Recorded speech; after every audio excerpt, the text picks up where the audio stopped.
Thanksgiving, 6 months post breakup. So let's get into some real deal heartbreak advice. Like, this is not generic. Like, I truly did these things, so I truly recommend these things. 5-6 year relationship, so it has been a journey. But one of the first things that I had to do was start looking at pictures of myself before the relationship. Because when you're in a relationship, you start to plan a life with that person. So you kind of get into them, you kind of become one, you know? So I had to realize that, girl, you was a person before him. Like, you were an individual with your own plans, your own dreams, your own goals. And that is one of the first mindsets I had to adopt to stop, like, really truthfully being sad over the relationship and the breakup. The thing that I recommend you doing is at least reaching out to one person. I had to literally reach out to somebody just to make sure I was sane and eating, things like that, because it could take a toll on you, especially right in the beginning. And don't let nobody make you feel bad because you hurt. And girl, I don't like people that do that. I don't like people that try to make you feel bad for feeling sad about a breakup. I don't want you to dwell on it for the rest of your life for years at a time, but you could be sad. Like, you got your feelings hurt. You're a human. You have emotions.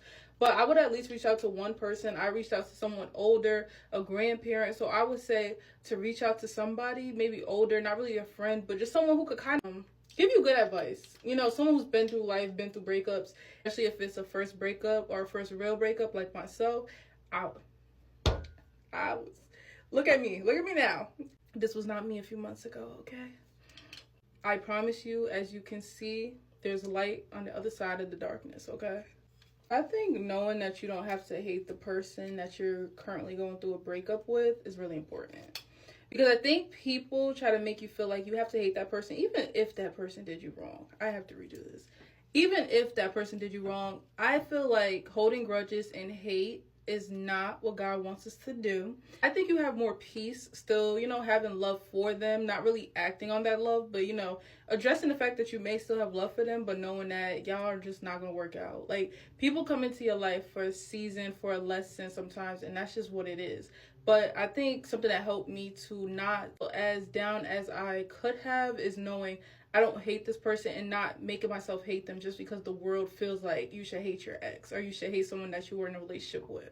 Next, I definitely recommend start pouring into yourself the same way that you poured into them.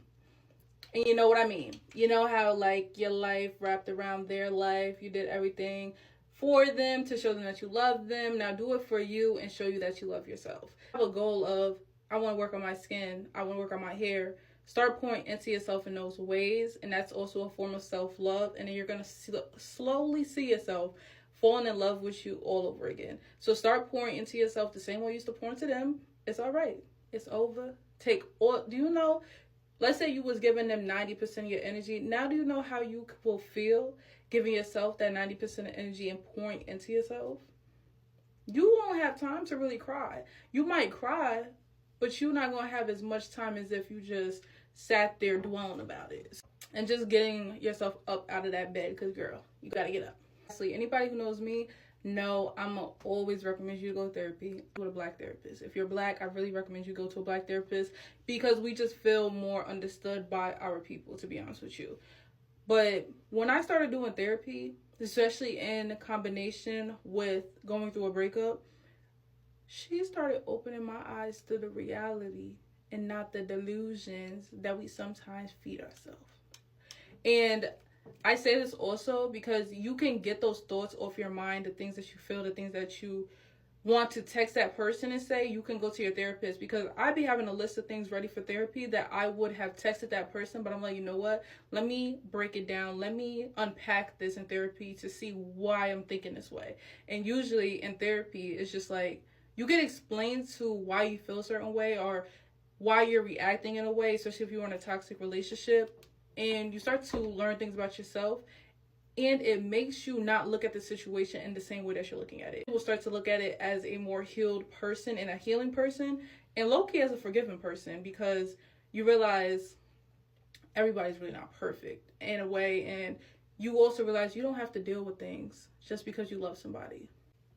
But I have so much more advice that I could give y'all, because trust me, I can't, I'm so proud of myself for where I am, because I never would have thought I would be here so quickly, just healing and feeling better. So if you want to hear more, head over to my podcast where I'll be starting a series on how to heal after heartbreak.